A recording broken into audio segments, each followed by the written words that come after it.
Amar yang awalnya kaget, tampak tertawa terbahak-bahak ketika mengetahui jika Meisha menjadi korban pengeroyokan massa melalui pemberitaan di televisi.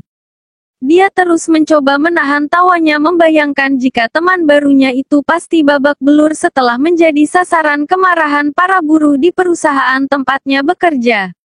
Dia lantas berinisiatif untuk menengoknya dengan datang langsung ke rumah sakit.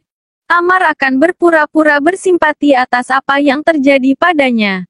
Karena biar bagaimanapun dirinya harus terus menjalin hubungan baik dengan Meisha. Sebab hanya lewat dari Meisha sajalah Amar bisa memperoleh informasi mengenai Lela dan suaminya. Setelah memarkirkan kendaraannya, Amar bergegas masuk ke dalam rumah sakit. Dia langsung menuju kamar Meisha setelah menanyakannya ke bagian informasi dengan membawa aneka macam buah-buahan berbentuk parsel.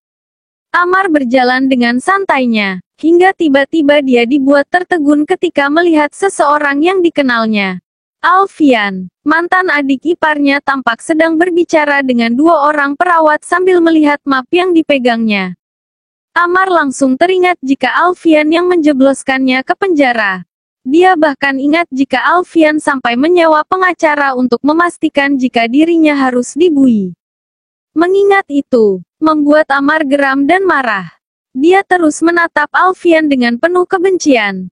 Seandainya saja Alfian dan istrinya waktu itu tidak ikut campur urusan rumah tangganya maka belum tentu dirinya harus meringkuk di balik jeruji besi. Amar yang terus memperhatikan Alfian, dibuat kaget ketika melihat dua orang wanita bercadar berjalan menghampiri mantan adik iparnya itu.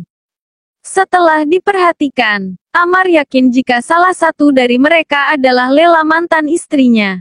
Amar langsung tersenyum, merasa jika nasib baik sedang berpihak padanya. Tak perlu susah-susah memikirkan cara untuk menemui mantan istrinya. Keberuntungannya malah membawa Lela langsung ke hadapannya. Niatnya untuk menjenguk Meisha dia tunda. Amar tak mungkin menyia-nyiakan kesempatan berharga ini.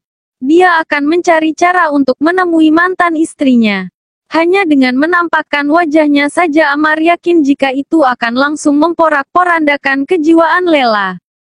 Membayangkan jika mantan istrinya itu akan langsung ketakutan dan bahkan menangis histeris. Sementara itu, kami hanya tinggal menunggu obat. Perawat sedang mengambilkannya. Aisyah melihat suaminya. Kalau begitu duduklah dulu. Ucap Alfian sambil menggiring istrinya untuk duduk di bangku. Lela membantu adiknya untuk duduk. Apa kata dokter? Tanya Alfian menanyakan hasil konsultasi Lela dengan psikiater. Dokter kembali menjadwalkan konsultasi seminggu sekali. Jawab Aisyah dengan ragu sambil melihat kakaknya. Alfian langsung terdiam. Jawaban Aisyah sudah cukup menjelaskan jika kondisi kakak iparnya tidak cukup baik setelah sedikit lagi hampir akan sembuh total. Tidak apa-apa kan kak? Demi menghilangkan mimpi buruk dan insomnia kakak, kita harus berkonsultasi seminggu sekali. Tanya Aisyah tersenyum sambil melihat kakaknya. Lela ikut tersenyum. Iya dik, tentu saja. Tidak apa-apa. Oh iya, terima kasih sudah menemani kakak ke sini di tengah perutmu yang sudah semakin membesar. Lela mengelus perut adiknya. Tidak apa-apa, Dokter Anita malah menyarankan aku untuk banyak bergerak. Itu bagus untuk memperlancar persalinanku nanti. Iya. Tapi tetap harus hati-hati ya sayang. Alfian mengelus lalu menciumi perut istrinya. Semuanya lalu tersenyum. Mereka kembali bercengkrama sembari sesekali diselingi dengan tawa. Amar yang diam-diam memperhatikan dari kejauhan tersenyum sinis. Dia yang terus memperhatikan Lela. Merasa kesal dan marah melihat mantan istrinya itu tampak sangat bahagia. Tak selayaknya seperti orang yang terkena gangguan mental. Aisyah, kakak mau ke toilet dulu ya? Ucap Lela sambil berbisik pada adiknya. Iya kak, aku tunggu di sini ya. Lela mengangguk sambil berdiri. Dia lalu berjalan menuju toilet setelah Alfian memberitahu tempatnya. Amar merasa jika inilah kesempatan baginya menemui Lela. Diam-diam dia mengikutinya di belakang. Amar menyandarkan tubuhnya pada dinding. Senyumnya seringai sambil melipat kedua tangannya di depan dada. Dia sedang menunggu Lela keluar dari toilet. Amar tampak sudah tak sabar. Dia sudah membayangkan bagaimana wajah Lela nanti jika melihatnya. Tiba-tiba dia dikagetkan oleh seseorang yang menarik kerah bajunya dengan kasar. Menariknya dengan cepat untuk memasuki toilet pria yang ada di depannya. Setelah berada di dalam toilet kosong itu, Zain menarik kerah baju Amar dengan semakin kencang sambil mendorongnya ke dinding. Amar, 25 tahun. Duda, tinggi badan 170. Berat badan 63. Anak tunggal, golongan darah O. Pendidikan S1 Kairo Mesir. S2 gagal di tengah jalan. Residivis kasus penganiayaan pada perempuan. Zain tersenyum sinis. Amar yang masih kaget mencoba melepaskan jeratan tangan Zain. Lepaskan aku. Zain malah semakin menarik dengan kencang kerah baju Amar. Siapa kamu? Tanya Amar keheranan. Sebelum mengajak berperang, harusnya kamu mencari tahu siapa lawanmu. Amar menatap wajah Zain. Apa kamu suami Lela? Zain tersenyum sinis. Jangan pernah berpikir untuk mengganggu istriku. Karena aku tak akan pernah membiarkannya. Amar yang kini sudah tahu lelaki di hadapannya menepis tangan Zain dengan kuat sambil mendorongnya. Hingga akhirnya bajunya terlepas dari cengkeraman tangannya. Amar tertawa. Dia menatap wajah Zain dengan tajam. Luar biasa, kamu sungguh pemberani. Amar bertepuk tangan. Zain menghampiri Amar. Jangan pernah sekalipun berpikir untuk mengganggu istriku atau kamu akan berurusan denganku. Ini peringatan pertama dariku. Jangan sampai aku memberimu peringatan kedua. Zain menatap tajam wajah Amar. Amar kembali tertawa. Aku tidak takut berurusan denganmu. Itu memang yang kucari. Amar mendorong Zain dengan kasar. Zain terus mundur karena Amar berjalan mendekatinya dengan sok jagoan.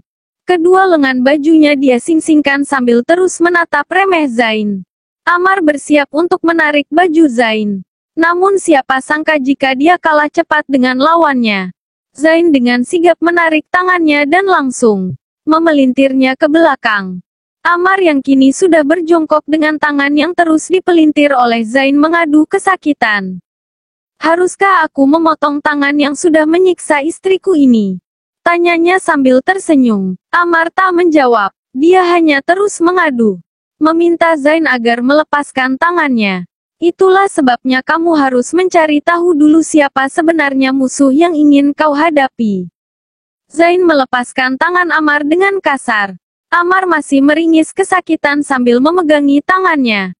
Kali ini aku melepaskanmu, ucap Zain sebelum akhirnya dia pergi meninggalkan toilet dan Amar yang masih meringis.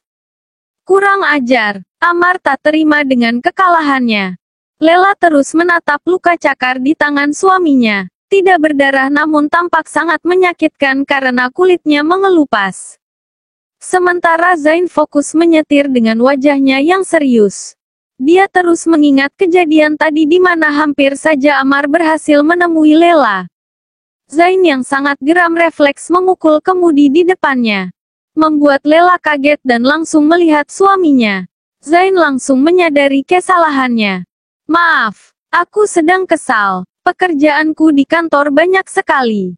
Zain berkilah. Bisa tolong berhenti sebentar, ucap Lela melirik suaminya. Zain heran, namun tanpa banyak bertanya dia menuruti keinginan istrinya. Lela mengambil sesuatu dalam tasnya. Setelah itu dia melihat Zain dengan ragu. Zain hanya terdiam keheranan. Lela memberanikan diri mengulurkan tangannya mendekati tangan Zain. Setelah itu dengan ragu namun pasti, dia memegang tangan suaminya. Zain kaget melihat tangannya dipegang Lela. Untuk kali pertama sejak mereka menikah, Zain akhirnya bersentuhan dengan istrinya. Lela menempelkan plester di tangan suaminya yang luka. Zain hanya tersenyum senang dengan hatinya yang berbunga-bunga. Lain kali tolong lebih hati-hati. Zain mengangguk.